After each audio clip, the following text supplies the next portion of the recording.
Yan. Yung certificate of registration daw natin, ayun.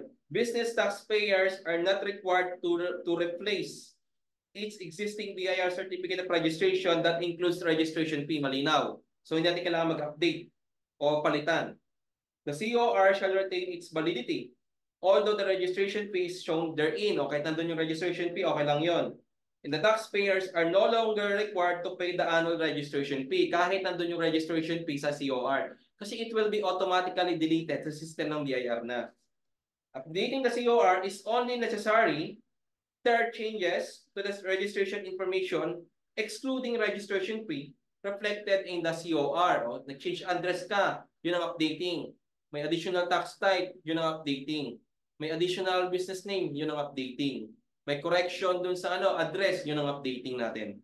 Okay? Pero hindi na nire-require ng BIR yung updating because of the registration fee.